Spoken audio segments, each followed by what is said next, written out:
ito sapagkat tayo ngayon ay nagtapos na doon sa last Tuesday sa atin pong Spiritual Growth Series. At nawa ay may natutunan kayo. Ngayon naman ang atin pong pag-aaralang bagong series teaching is about baptism. Baptism series. Mahalaga itong paksa about baptism sapagkat tinuturo sa Bible na ito ay one of the elementary teachings in the Bible. So lahat naman tayo ay dumaan sa pagiging elementarya. Wala naman dito na nung mag-aral ka ay hindi ka na dumaan sa grade 1 hanggang pwede kang accelerated pero at least dumaan ka man lang sa elementary level ng iyong pong pag-aaral. At dito po ay nakita ko ang kahalagahan ng pag-aaral about baptism kasi sabi ng Hebrews chapter 6, beginning verse 1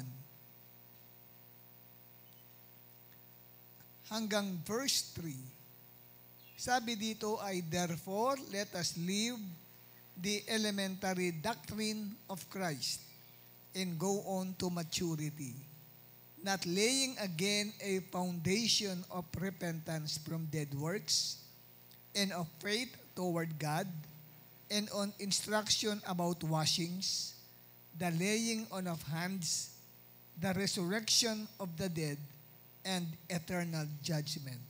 And this we will do if God permits. So kung napupunan ninyo sa ginamit kong version na English Standard Version ay washings ang pong nakaloob dito sa verse 2. And of instruction about washings. Kasi isa niya sa katawagan sa baptisms. No? Washings. Okay. So, dito po sa pag-aaral natin ng baptism ay may 5 po na baptisms tayong pag-uusapan. At ano-ano ito mga baptisms na ito? Una, ito po ay ang baptism with the Holy Spirit. Mahalagang matutunan nyo yan kasi basic yan. Hindi po pwedeng hindi mo maranasan yan. Hindi pwedeng ma-skip mo yan. Kailangan daanan mo siya sa iyong Christian journey. Ikalawang baptism na pag-uusapan natin ay baptism into the body of Christ. So, mahalagang matutunan mo yan nang ikaw ay kumilala kay Kristo, napabilang ka dyan sa tinatawag na baptism into the body of Christ. At ikatlong baptism na pag-uusapan natin is about water baptism. Para doon sa mga hindi pa nababautismuhan sa tubig, this is your chance para kayo ay maliwanagan at maakay na magpabautismo sa tubig. May mga tinatawag tayong basic teaching, pero yung pagtuturo ko ng water baptism, lalaliman natin yan. May deeper teaching about water baptism eh. Isasabay ko na rin yan. Ika-4 po na baptism is baptism of fire. Yan po. Ika-4 na Tuesday na pag-aaral natin ay patalakayin natin ang baptism of fire. At ang ika-5, last but not the least, ay baptism of sufferings. Yan. Kaya kung hindi mo mamimiss itong 5 Tuesdays na ito, matatapos mo yung topic about the 5 kinds of baptism, which is, itong pag-aaral na ito ay basic elementary.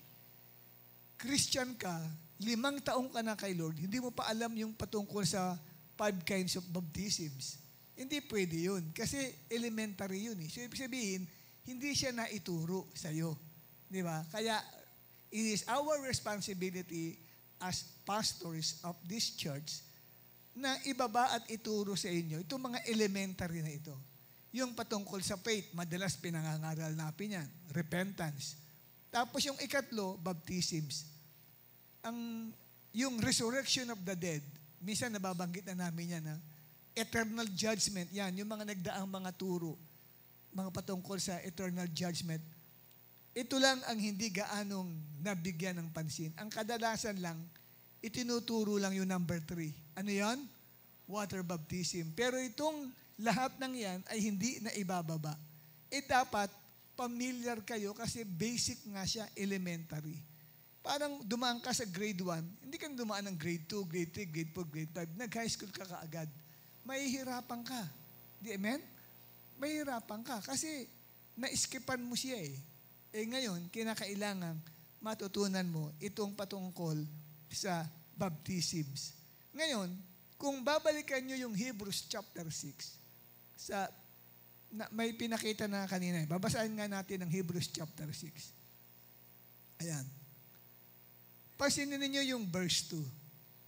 Ang sabi, instruction about baptisms. Hindi binanggit na baptism lang. Plural siya. So, ibig sabihin, hindi isang baptism na water baptism lang ang tinuturo dyan dito sa elementary teachings. Baptisms. Meaning, marami. Kaya nga may 5 kinds of baptisms tayong pag-aaralan. Kaya sabi mo sa katabi mo, next Tuesday, huwag kang a-absent. Kung may primary leaders dito, huwag mong hayaan na ang miyembro mo hindi makapakinig sa teaching na yan kasi kailangan mapakinggan nila yan. Basic nga yan eh. Huwag kang papayag na wala sila. Kaya next Tuesday, sabihan mo sila, kamo sa next Tuesday umatin kayo. Kasi pinag-aaralan ang patungkol sa baptism series na kailangang ma-lay down sa atin yung elementary truths about Christ. Okay? Ngayon, ang una nating tatalakayin is about baptism with the Holy Spirit.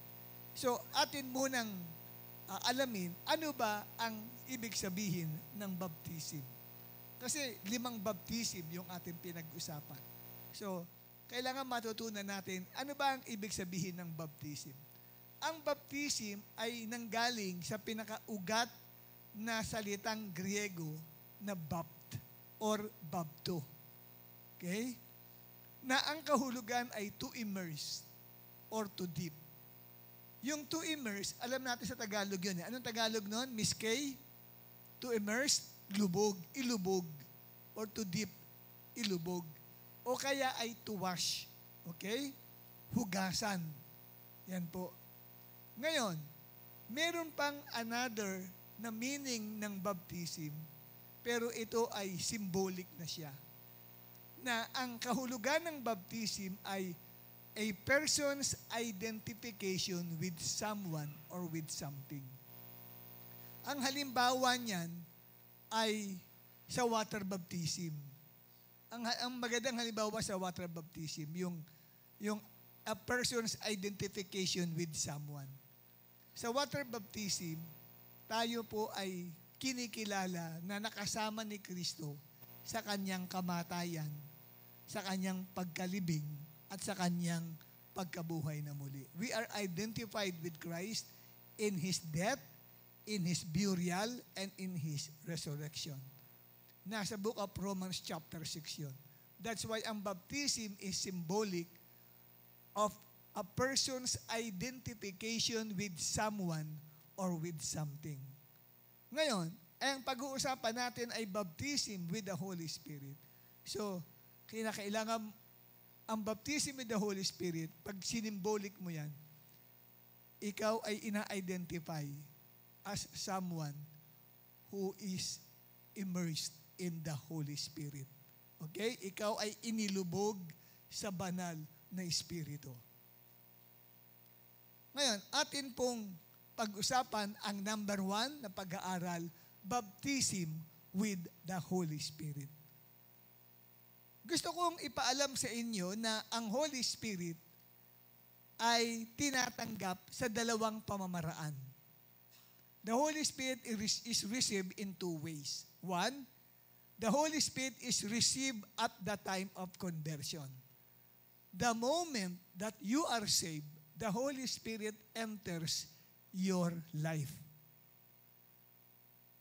Sa oras na ikaw ay naligtas, tinanggap mo si Jesus bilang Panginoon at tagapagligtas ng iyong buhay, ang Holy Spirit ay pumasok sa iyo. At yan ay mababasa natin sa aklat ng Ephesians chapter 1, verse 13 to 14. Okay? Ano ang sabi ng Ephesians 1 verse 13? In Him you also, when you heard the word of truth, the gospel of your salvation, and believed in Him, were sealed with the promised Holy Spirit. So, nakita natin dito yung sequence niya before receiving the Holy Spirit. First, you need to hear the gospel. Kailangan nakapakinig ka ng mabuting balita. At ikalawa, kapatid, you believe. Amen? You believe in the Lord Jesus Christ. And then, ikaw ngayon ay tinatakan na that you belong to God ng Holy Spirit. Tinanggap mo ang Espiritu bilang tanda ng iyong kaligtasan. Ngayon, kung inyo pong pag-aaralan at titignan, kailangan nating maunawaan na sa pamagitan po ng Holy Spirit ay nagagawa po natin maintindihan yung pinangangaral na mabuting balita. Kasi hindi lahat ng tao interesado makinig sa pangangaral ng salita ng Diyos. Malibang ang Holy Spirit makialam. Pag kinalabit ka ng Holy Spirit, saka ka magkakaroon ng interest doon sa iyong pakikinig. At habang nakikinig ka, nauunawaan mo yung pinangangaral. Kasi kahit na nakatingin ka pero wala ka naintindihan doon sa sinasabi. Hindi mo talaga mauunawaan yun kasi spiritual na bagay yun eh. Maliban ang Holy Spirit ay kumalabit sa'yo, hindi mo siya maintindihan. Kaya hindi natin mauunawaan ang pangangaral about Jesus kung hindi tayo kakalabitin ng Holy Spirit. Bakit? Bakit kinakailangan tayong kalabitin ng Holy Spirit? Kasi ang kalagayan natin sa harapan ng Diyos, tayo ay patay. Ang espiritu natin ay patay bago tayo nakakilala kay Kristo. Yan ang kalagayan ng mga tao. Pakita natin ang aklat ng Ephesians chapter 2 verse 1. And you were dead in the trespasses and sins. Ano yung namatay doon? Hindi naman physically. Ang namatay doon, yung espiritu ng tao. Kaya dahil patay ang kanyang spirit, wala itong kakayanan na mag-respond sa salita ng Diyos. Hindi niya kayang magawang makapakinig, makapagtuon ng atensyon sa pinangangaral, at hindi niya kayang unawain yung ipinangangaral kasi nga patay ang kanyang espiritu. Maliban ang Holy Spirit, kapatid, ang siyang gumising sa kanyang espiritu o bumuhay ng espiritu niya, saka lamang siya magiging God-conscious. Kasi ang Diyos nakikipag-communicate sa espiritu ng tao. Paano makikipag-communicate si Lord sa iyo? Putol. Putol ang communication. Parang naputulan ka sa PLDT. No? Paano ka nga makakatawag kung putol ang linya? Di ba? Ganon din. Pag sinabing putol ang linya, ang naputol ay yung communication ng spirit natin sa Diyos. Kasi ang nakikipag-communicate sa Diyos ay ang espiritu natin. Patay ang espiritu natin, kaya hindi siya makapag-communicate sa Panginoong Diyos. Kaya dahil doon, tayo walang interest patungkol sa Diyos o sa mga bagay na espiritual sa ating buhay. Ang interest natin ay nasa mga bagay ng mundo. Yan po ang nangyayari. Kaya dahil ang espiritu ay patay, yun po, hindi siya magkaroon ng interest sa mga bagay na pang-espiritual. Kaya ang hirap pong umabot sa mga unbeliever. Hindi ganun kadali mag-anyaya, mag-invite at mag-share. No? Kaya kailangan maunawaan mo ito. hindi ganun kadaling mag-akay ng tao sa Lord. At hindi porke nadala mo na yan sa church, kampanteng-kampante ka na. Hindi po. Kasi, malibang kalabitin yan. Hindi ka makakalabit yan. Ang Holy Spirit ang kumalabit yan. Hindi yan makakaunawa doon sa pinapakinggan niyang salita ng Diyos. Ngayon, para ipakita ko sa inyo dito na ang Holy Spirit ay tunay po na nagnanais na kumilos at gumawa siya sa buhay ng isang tao. Gusto niya na ang Espiritu ng Panginoon ay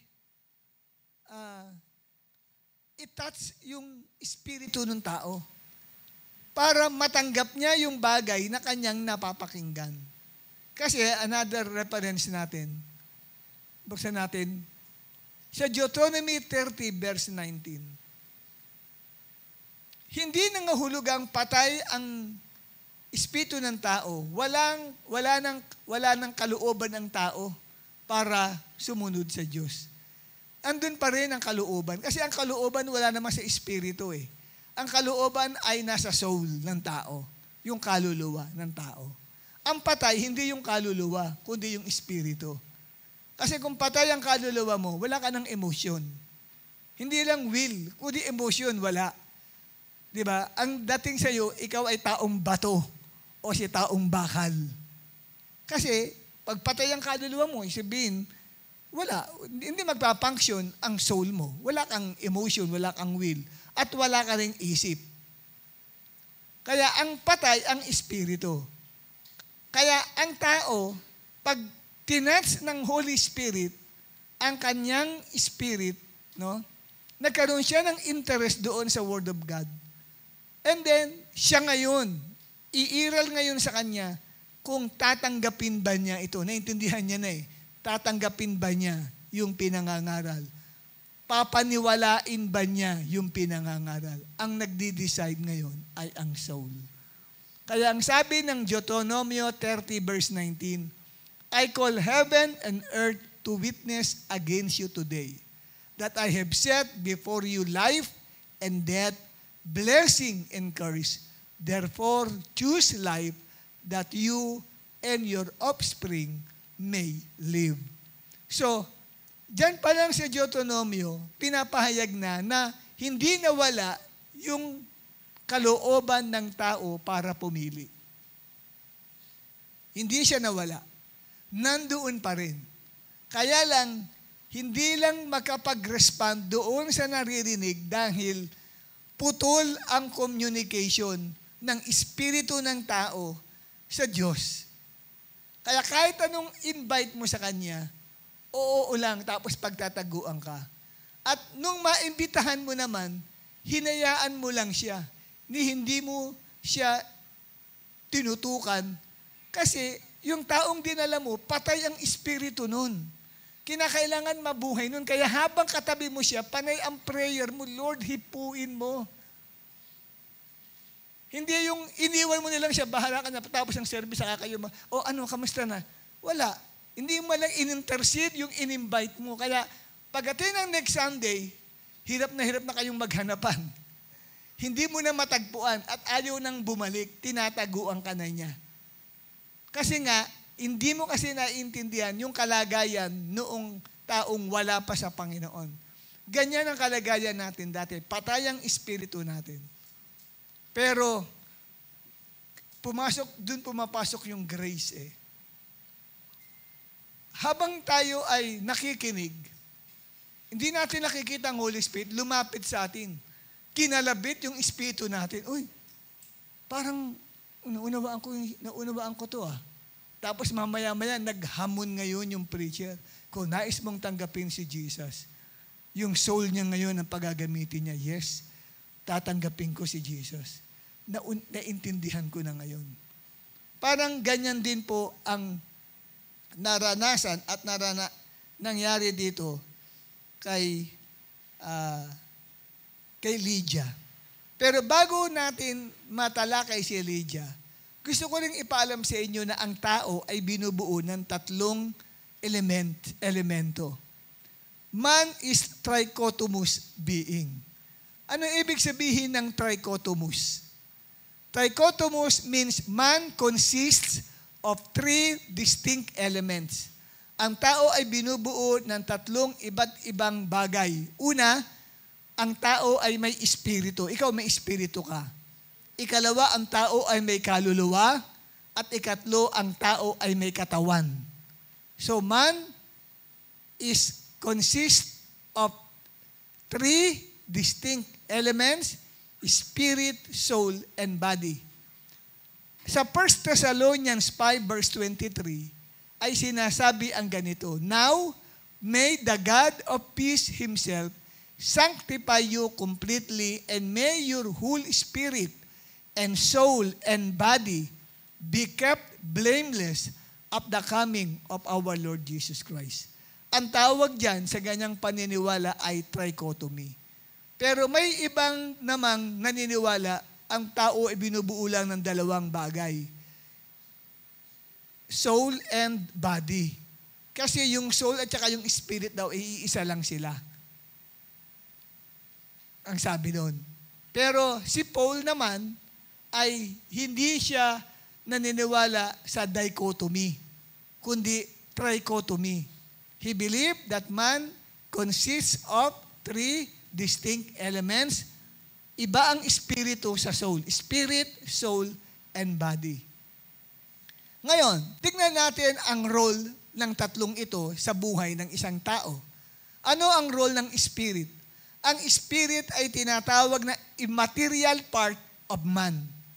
Pag sinabing immaterial, hindi concrete, hindi ito nahahawakan, hindi nakikita ang espiritu ng tao. Amen? Ano ang role niya? Ito yung pong interesado sa Diyos. Ito po yung naghahanap sa Diyos, yung espiritu ng tao. Kung ikaw ay parang gusto mong mag-pray, spirit yun natin ang naghahanap kay Lord. Yung gusto mong dumalo ng gawain, gusto mong magbasa ng Bible, spirit yun. No? Yun ang role ng spirit. Kaya nung si Jesus Christ lumapit sa mga alagad, nakita nilang antok na ang mga alagad. Ang sabi ni Jesus sa kanila, "Hindi niyo ba kayang makipagpuyat sa akin kahit isang oras lang?" At sabi ni Jesus, "The spirit indeed is willing." Gusto ng espiritu magpuyat para kay Lord manalangin para kay Lord. Pero mahina yung katawang physical. Siguro sa pagod. Kaya puting-puti na ang mata ni Peter and John. Antok na sila. Gustong-gusto ng spirit mag-pray. Kasi yun ang role niya. God conscious. Ang spirit ng tao. Yan, paano kung patay yung espiritu? Di, walang interesado sa Diyos. Pamiliin mo yan. Aatin ng church o aatin ng piyesta? Ano pipiliin ng tao? Pag ang tao, buhay ang spirit niya, pipiliin niya ang gawain. Pero pag patay ang espiritu niya, piyesta yun. Nakuha niyo? Ha? Saan po yan? Binyagan ba yan? May binyagan daw sa kanilang bahay. Pupunta sa binyagan kasi kainan o sa church. Siyempre, pagka patay ang espiritu niyan, binyagan ang pupuntahan niya kasi kainan yun.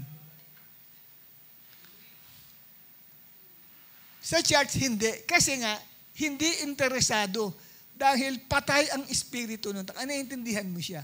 Huwag mo basta pagagalitan. Patay kasi ang espiritu niyan.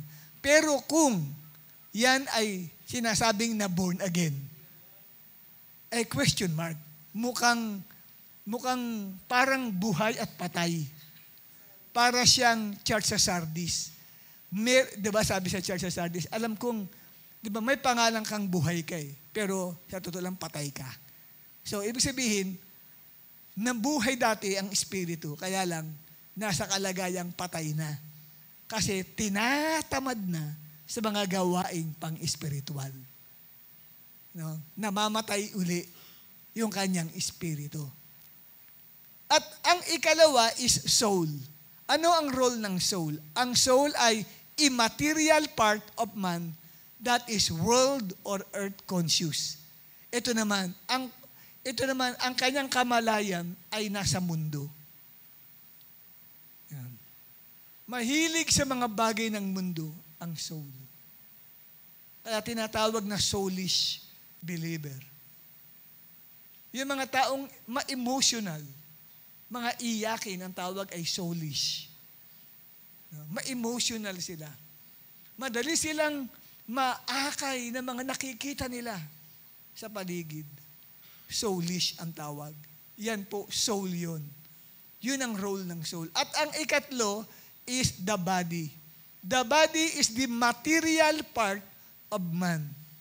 Pag sinabing material, concrete. So, ibig sabihin, physical. Nahahawakan siya at nakikita. That is physically and materially conscious. Yan, sa physical. Yan po ang tatlong distinct elements ng tao. May kanya-kanyang role silang ginagalawan. Ngayon, papaano nag-ooperate ang Holy Spirit sa kaligtasan ng tao? How the Holy Spirit operates in salvation. Sa Titus chapter 3, verse 5, ay nabasa natin, ang sabi, pakibasa nga po pala, basahin natin sabay-sabay para lahat ay may participation. Sige, 1, 2, 3.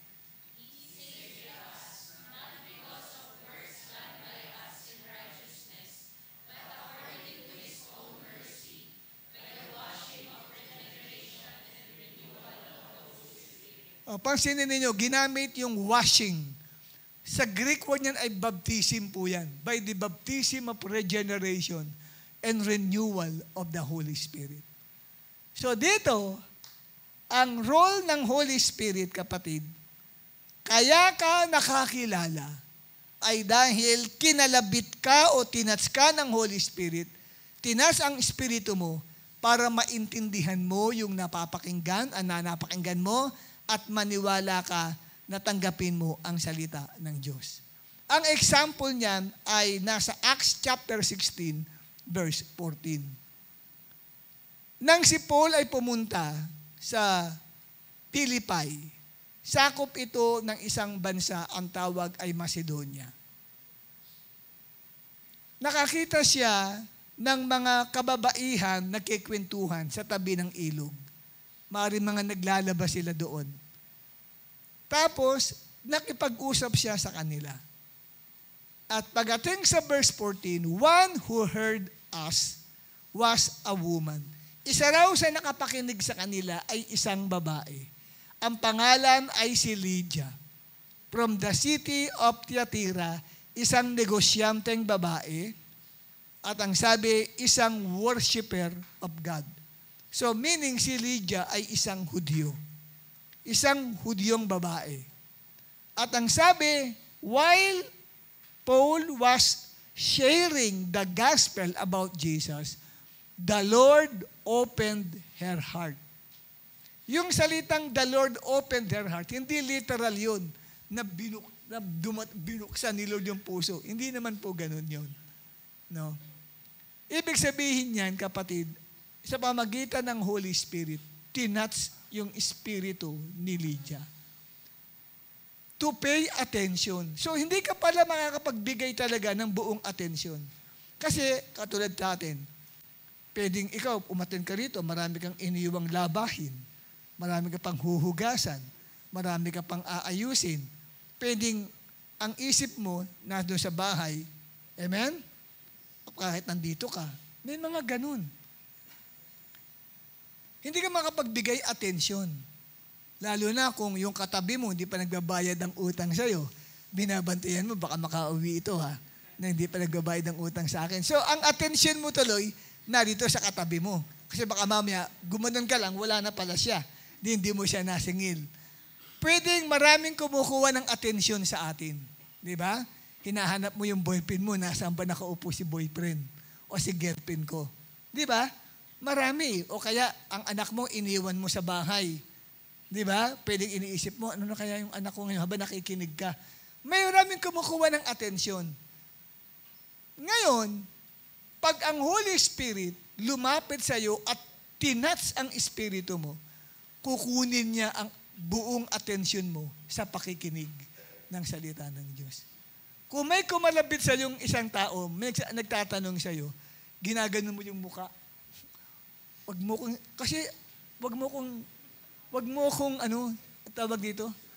kong i-distract. Kasi yung nakuhang atensyon eh. Hindi simple po. Kailangan maunawaan nyo yan. Hindi po yan pagalingan ng preacher na nakuha mo yung atensyon. Ang galing ko, nakuha ko yung atensyon nila. No. Unless ang Holy Spirit makialam. Maski tayo pag nag-share minsan may kausap ka, lingon ng lingon, parang maraming may hinahanap. Pero iniisip mo, lalayasan ko ba ito? Parang hindi siya interesado. Di ba, nasa nyo na yun? Di ba, parang yung tao may hinahanap na ganun. Ikaw naman tuloy, sino bang hinahanap nito? Di ba, parang gusto mo parang wala siyang atensyon sa iyo. Pero pag yan, kapatid, tinats ng Holy Spirit, makukuha mo yung atensyon niya. Nakatitig yan sa iyo. Mamaya, may namumuo ng tubig dyan sa mata niya. Babagsak na yan. Ganun. So, ang sabi dito, the Lord opened her heart to pay attention. Kunin yung buong pansin ng tao to what was said by Paul. Ganyan ang ginagawa ng Holy Spirit. Ibig sabihin, si Lydia ay nagkaroon ng interest patungkol sa tunay na Diyos, patungkol kay Jesus Christ, kasi si Jesus ang sinishare, at sa mga bagay na pang-spiritual. So, kung babalikan natin yung Ephesians 1:13, ididikit natin dyan, ang susi, bago i-touch ng Holy Spirit ang spirit ng tao, para makuha ang buong atensyon niya, kailangan siyang nakikinig. Kailangan siya nakikinig. Kasi ang sabi rito sa verse 14, one who heard us, isa raw sa nakinig sa amin. So kailangan nakikinig. Pag oras na nakinig na yan, ayan, yan dyan na. Hindi mo nakikita ang Holy Spirit. Lalapit yan. Ang Holy Spirit minsan nagmamanifest in the form of a person, of a man. Siyang lalaki. Mapagkakamala mo siyang anghel. Kung kayo ay may discerning of spirits, mapagkakamala mo siyang parang anghel. Akala mo anghel yung lumalapit. Pero Holy Spirit pala. Ganon. Okay? Hindi siya nakikita ng ating dalawang mata. Lumalapit yun. At kadalasan, ang ginagawa ng Holy Spirit na yun, ipapatong niya ang kamay niya sa ulo mo. Yun po. Yun po yung mga nalaman kong manifestation. Ayon na rin po ito sa mga kinuwento sa akin ng mga nakaranas at nakakita how the Holy Spirit operates. Pinapatong ang kamay, nag-aapoy pa yung kamay ng Holy Spirit. Tapos mamaya-maya, yung tao, nagre-react na agad doon sa pangangaral. Oh, Lord, thank you. Gumaganon agad yung tao. Natatats agad yung tao. Kasi Holy Spirit, nakikialam. Parang kay Lydia. At dito, ang susi, anong susi? Ang susi ay pakikinig. Kaya importante sa mga invited natin na mga first time na kailangan makinig. Kumare, wag mong itatabi sa mga daldalerong kapatiran na habang nakikinig, tinatanong. Habang may preaching, nag-uusap, iwasan nyo yun. Iwasan nyo, kahit yung mga, lalo na yung mga mahilig umupo sa likod, at doon, kwentuhan ng kwentuhan, yun po, kapatid, ang pagbabatukan tuloy, yun ang inyong pagsasabihan. Yung mga nasa likuran, walang iba kundi tapos may bago pang napunta doon, tuloy, sali pa nakikinig tuloy sa mga kwentuhan ng nasa unahan niya na siyempre, nakukuha yung atensyon.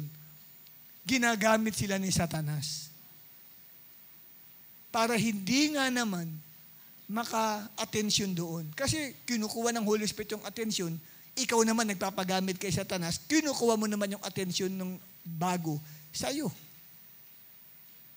Kaya yung bago, tama yung ginawa. Ikaw ba may dalang first timer nung Sunday? Hindi ikaw yun, no? Sino yung magdala nun? Dito nakaupo.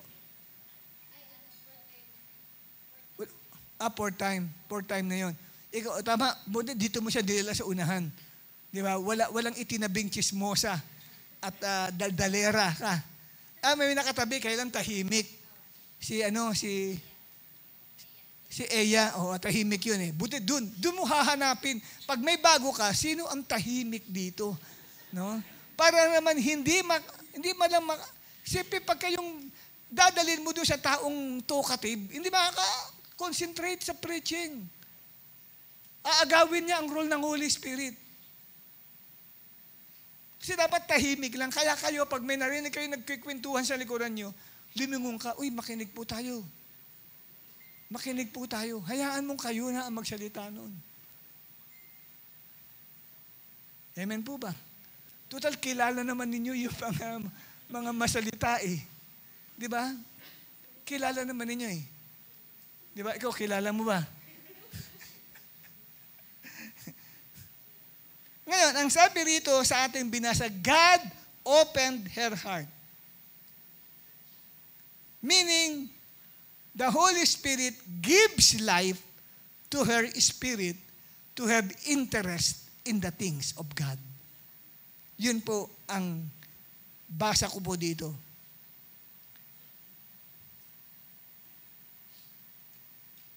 At tingnan ninyo ang naging reaction ni Lydia. Acts 16 verse 15. Ito po, after kapatid, na matouch siya ng Holy Spirit, and after, nagpabaptize siya sa tubig. That's the initial reaction. Lapit agad, bautismuhan niyo po ako. Ang tanong, bakit alam agad ni Lydia ang baptism? Baptism ba ang shinare ni Apostle Paul? Hindi po.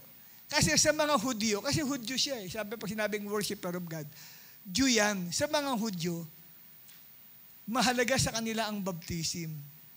Dahil yun yung pamamaraan na para sila ay isama sa relihiyon ng Judaism.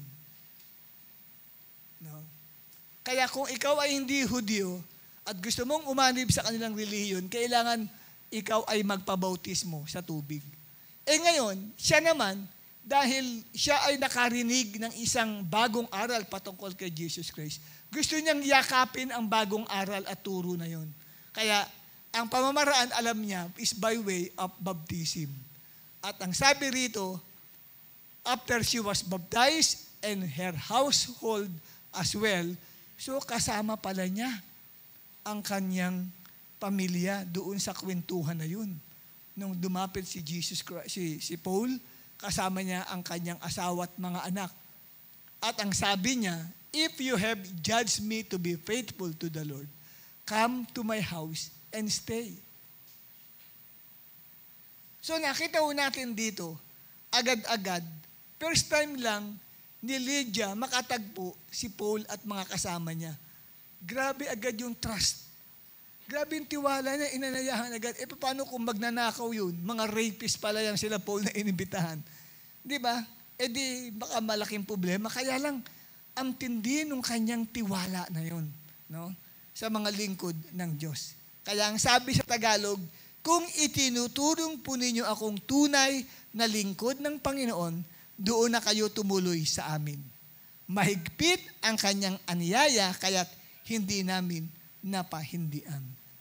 Ang tanong, what is the evidence of the Holy Spirit's operation in salvation? Ano ang patunay? Amen po ba? Na ang isang tao, kapatid, ay tunay na napasukan ng Espiritu ng Panginoon. Ang patunay, ang tao nagkakaroon ng bagong interes sa Diyos at sa mga espiritual na bagay. Na dati noon, ang interest mo lang magbarkada. Ngayon na bago. Pumupunta ka na ngayon sa ganitong gawain. May Bible ka pa. Dati wala kang interest dyan eh. Di ba? Dati nung araw, bago ka umatin dito, ano ba mga pinupuntahan mo, sister? Saan ka ba madalas? Saan ka ba nag-i-standby? Kung saan-saan po. Naku, matindi yun kung saan-saan. Ha? Kung saan-saan daw siya pumupunta. Di ba? Ikaw, noong ikaw ay hindi pa pinapasukan ng Espiritu ng Diyos, saan ka ba nagpupunta? Nakikipag-jamming po, inuman, ganun po. Sa mga inuman ka naman nagpupunta. Oo. Tapos biglang mababago. Di ba? Biglang mababago. Mapupunta ka ngayon sa ganitong pag-aaral ng Biblia. Karoon ka ng interes sa spiritual na bagay. Yan po ay evidence ng pagkilos ng Holy Spirit sa iyo patungkol sa kaligtasan. Ibig sabihin, pumasok ang Holy Spirit sa iyo. Kung papansinin niyo yung Titus 3:5, meron akong hinighlight, renewal of the Holy Spirit. I-renew ka talaga. Kaya nga, kakaroon ng renewal of interest.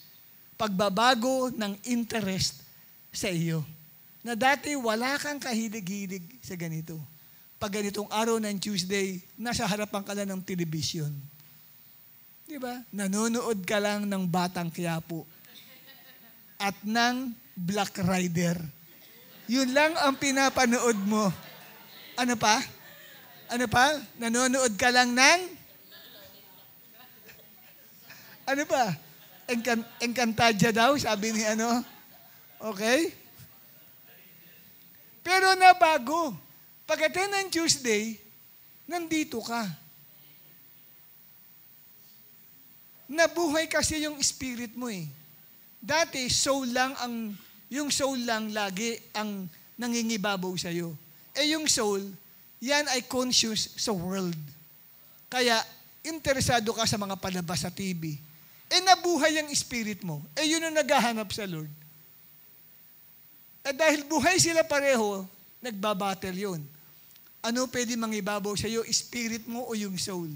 Kaya magdi-decide ka ngayon. Hindi, aatin ako ng church.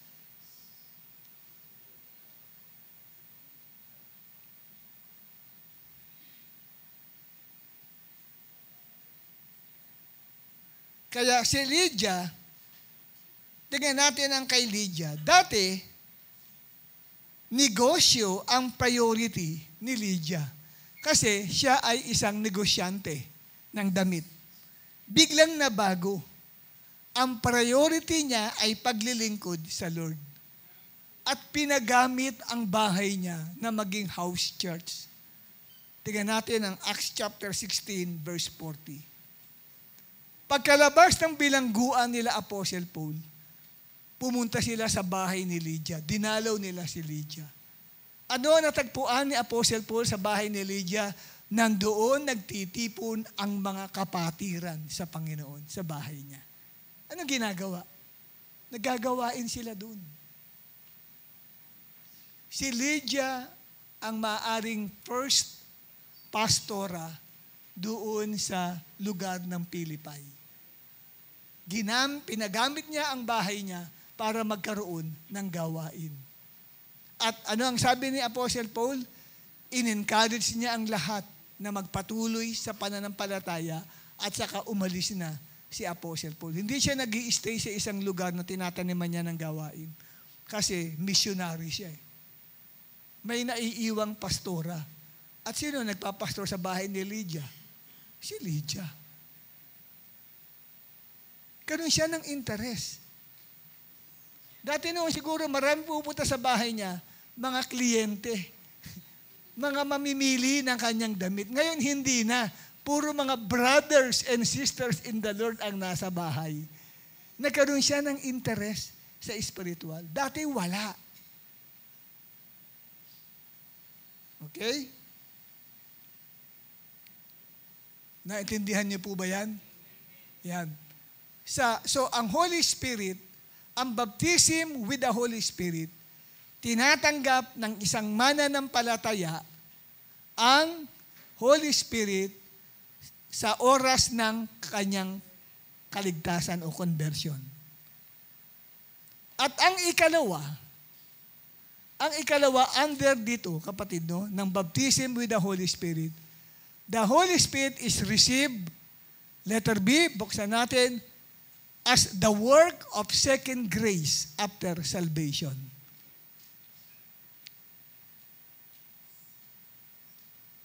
May pangalawa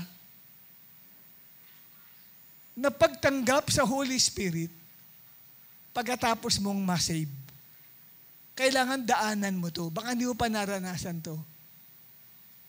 Ang tawag dyan ay the work of second grace. Acts chapter 2, 37 to 39. Basahin po natin ng sabay-sabay. 1, 2, 3. Now,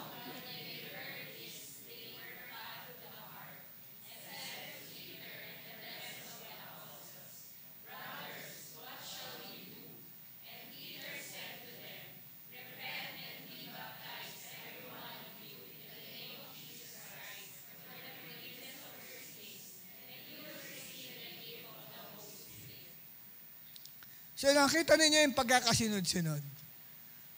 Nasisave, pag ang tao ay nag-repent, nasisave yung tao. Amen? Pagkatapos niyang masave, anong sumunod? Nagpapa-water baptism. Amen po ba? At pagkatapos niya ma-water baptism, kailangan meron siyang experience. Matanggap niya ang kaloob na Espiritu Santo. Okay?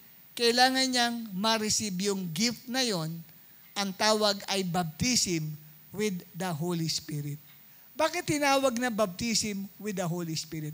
After niyang masave, may espiritu ka na. Kaya lang, meron pang panibago kang dapat na maranasan. Next slide natin, Acts chapter 1, 4 to 5. Dito hinango ang salitang baptism with the Holy Spirit. Basahin natin sabay-sabay. 1, 2, 3. And while staying with them, He ordered them not to depart from Jerusalem, but to wait for the promise of the Father, which He said, You heard from me. For John baptized with water, but you will be baptized with the Holy Spirit not many days from now. So may dalawang baptism binanggit dito. Una ay baptized with water. Si Juan Bautista, nagbabautismo ng tubig. Pero kayo, sabi niya sa mga alagad niya, ay babautismuhan sa Espiritu Santo. Malapit na. Sabi niya, malapit na yon. So, dito kapatid, no, nakita ho natin na yung baptism na ito na pinangako ng Panginoong Hesus ay baptism kung saan ang mga alagad ay ilulubog sa pamagitan ng Espiritu ng Diyos. Hindi yung physical na katawan nila ang ilulubog. Ang ilulubog ay ang kanilang immaterial part. Ano yung immaterial part ng tao? Soul and spirit. Yun po ang ilulubog, hindi ang physical. Sa Espiritu ng Panginoon. Ilulubog sa kapangyarihan ng Diyos. At ano ang tawag doon, kapatid? Luke 24 verse 49. Ibig sabihin yan ay dadamitan ng kapangyarihan galing sa langit. So una, nang tumanggap ka kay Jesus, pumasok ang Holy Spirit sa iyo. Pero hindi doon nagtatapos yung pagkilos ng Holy Spirit sa buhay mo. May ikalawa ka pang dapat maranasan. Ano yon? Na kailangan matanggap mo na ikaw ay ilubog sa Espiritu ng Diyos. At yung paglulubog na yon, ito ay pagdadamit sa iyo ng kapangyarihan galing sa langit. At itong pagdadamit ng kapangyarihan galing sa langit, ito po ay pagbabalot sa iyo ng kapangyarihan para magamit ka sa gawain sa Panginoon. Acts chapter 1, verse 8. Basahin natin sabay-sabay. 1, 2, 3. But you will receive power when the Holy Spirit has come upon you. And you will be my witnesses in Jerusalem and in all Judea and Samaria and to the ends of the earth. So, tatanggap daw kayo ng kapangyarihan pagdating sa inyo ng Espiritu Santo. at kayo'y magiging mga saksi ko. So ito palang ikalawa na ito na second work of God's grace sa buhay ng isang Kristiyano ay ang Holy Spirit papasok sa isang mananampalataya para siya ay gamitin ng Diyos, no, sa gawain.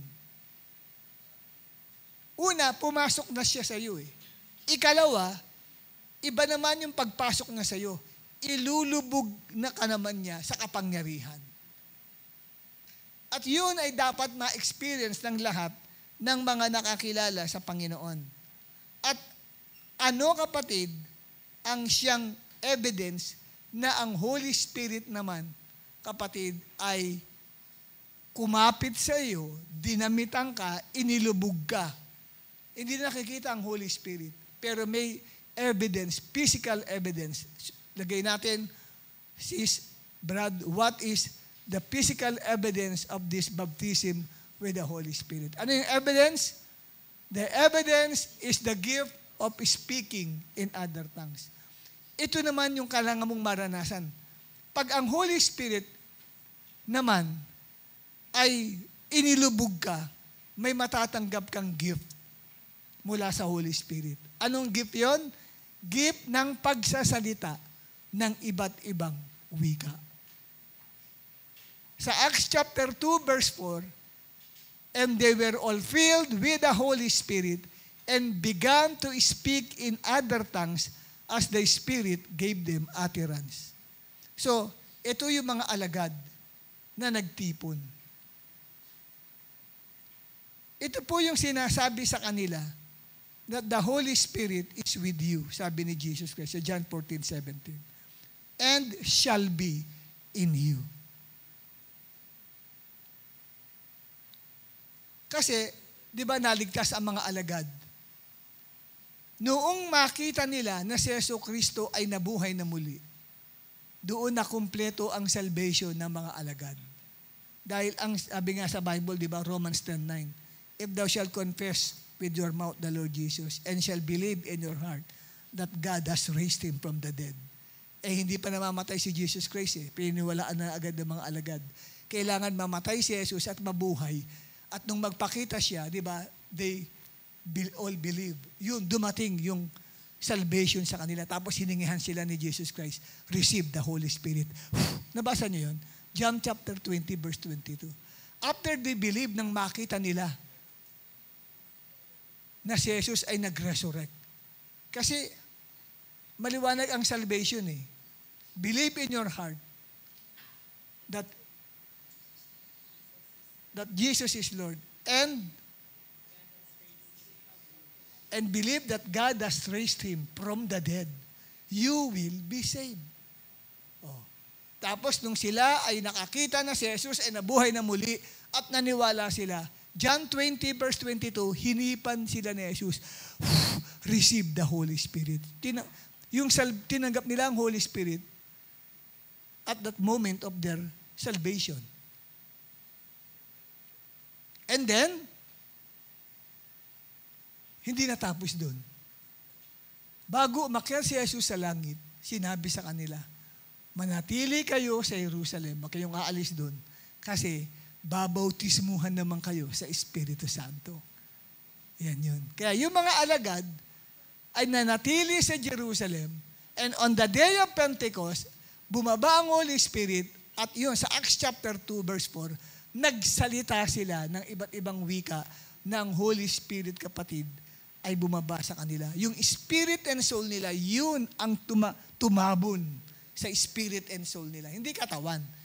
Ang tumabon, tinabunan ang kanilang spirit and soul. Immersion ang tawag. Nilubog ang kanilang spirit and soul sa Holy Spirit. At anong evidence? Nagsalita sila ng iba't ibang wika. Ikalawang evidence, Acts chapter 10, verse 46. Pakibasa ng mga malilinaw ang mata. Okay, ready? 1, 2, 3. For they were hearing them speaking in tongues and extolling God. Yan. Yun lang. Verse 46. yan naman nagpunta si Peter sa sambahayan ni Cornelius. Kasi si Cornelius nakakita naman ng vision, angel, dinalaw siya. Pagkatapos, pinasabihan na papuntahin si Pedro sa kanya at mangangaral ng patungkol kay Jesus Christ. So, maaari nagpatotoo si Cornelius sa kanila at lahat na nakarinig sa kanya ay mga nangaligtas. Naniwala sila. Tapos nung nagko-congregate na sila, dumating si Peter at nangaral. Ang sabi, while Peter was still saying these things, the Holy Spirit fell on all who heard the word. On all who heard, kung nasa CR, malamang hindi na bagsakan, kasi hindi nakikinig eh. Yung mga nagkikwentuhan, hindi kasama dyan. Those who heard lang. Nakikinig. Sila na mga nakikinig ng salita ng Diyos. Sila, kapatid, ang inilubog. Hindi sila ang mga nagkikwentuhan. Hindi sinabi doon. Mga nakikinig. Kaya napakahalaga yung pakikinig. At ang sabi dyan, kapatid, the believers from among the circumcised, mga Jewish Christians ito, nakasama nila Peter, ay nabigla. Kasi yung gift of the Holy Spirit pala, ay ibinigay din sa mga Gentiles. Kasi anong patunay na ang Holy Spirit ay tinanggap nila? They heard them speaking with other tongues. Nagsasalita ng mga ibang lingwahe na hindi naman nila pinag-aralan. Ano ikatlong evidence, kapatid? Ikatlo, next slide, Acts 19 verse 2. Sa Ephesus naman, nasa lubong ni Apostle Paul ang 12 mga tagasunod ni John the Baptist na naging believer din ni Jesus. Ang sabi ni Apostle Paul sa kanila, did you receive the Holy Spirit when you believe? Tinanggap na ba ninyo ang Holy Spirit magmula na kayo sumampalataya? Sabi nila, no. Wala kami napapakinggan patungkol sa Holy Spirit. So ito, ignorante. Tapos anong ginawa ni Paul? Pinatong niya ang kanyang kamay sa kanila at bumaba ang Holy Spirit. Ano nangyari? They began to speak in tongues. Ito yung lingwahe na pwedeng Incheck, pwedeng German language, pwedeng Hebrew, pwedeng Greek, na hindi mo naman pinag-aralan, na talagang yung dila mo, nagulat ka, may kumukontol ng dila mo. Hindi mo siya mapigilan. Na naririnig mo na lang, nagsasalita ka ng iba't ibang wika. Ibig sabihin, inilubog ang espiritu mo. Hallelujah. Ayan. So the evidence is speaking with other tongues. Nakuha nyo, naintindihan nyo, kapatid. Kaya ang Holy Spirit, reviewin lang natin, is received in 2 ways. Sa paanong paraan yung isa? Jessel? Sa paanong paraan? Sis? At the time of conversion. The moment na ikaw ay naligtas, tinanggap mo ang Holy Spirit. Anong evidence? Renewed interest in God and in spiritual things. At ang ikalawa, ano ikalawa? Na ang Holy Spirit ay tinatanggap? Receive? Yes, second work of God's grace after salvation. Anong evidence? Speaking in tongues. Anong gamit? Para sa, ano ang gamit nun? Para sa pagpapagamit sa Panginoon. Kasi nahayag agad sa iyo yung gift ng Holy Spirit na speaking in tongues. Yun ang parang pintuan na magbubukas sa lahat pa ng mga gift. Maraming gifts ang Holy Spirit. Hindi lang speaking in tongues. Example ng gift ng Holy Spirit. Prophesying, pagpaprophesy. Ano, ikalawa, gifts of healing. Mga pagpapagaling. Ano pa? Ikatlo. Gulat mo, ha? Kala mo, hindi kita tatawagin, ha? Anong deliverance? Gift of the Holy Spirit. Ang sabi niya, prophesying, sa healing. Sa'yo naman, nasa 1 Corinthians yan, chapter 12. Hindi yun. Ikaw? Hindi pagkapalas ng mga demonyo yung, ikaw, sis, wala rin. Sino kaya rito? O tingnan nyo, ang taga-taga nyo umaatin, di pa ninyo alam kung ano yung mga gifts of the Holy Spirit. Di ba? O ikaw, Irie. Gift of working of miracles. Paggawa ng mga milagro, himala, gift ng Holy Spirit yun. Lahat ng yung susunod sa iyo yun, mauuna muna speaking in tongues. Yan po yun. Marami yun. Dapat pala maituro sa inyo yun about the 9 gifts of the Holy Spirit na nasa 3 kategorya yung gifts ng Holy Spirit. Meron tinatawag na gift of utterance. Ito yung kaloob na pagsasalita. Yung prophecy, yung speaking in tongues, at saka yung interpretation of tongues. Yung wika, hindi mo maintindihan. Yung katabi mo, naintindihan niya. Mamaya magsasalita yun. Ito ang kahulugan nung speaking in tongues. Naranasan dati yun dito sa, nagkaroon tayo ng EGR, Encounter God Retreat. May nag-speaking in tongues na isang kapatid na nakahandusay dito.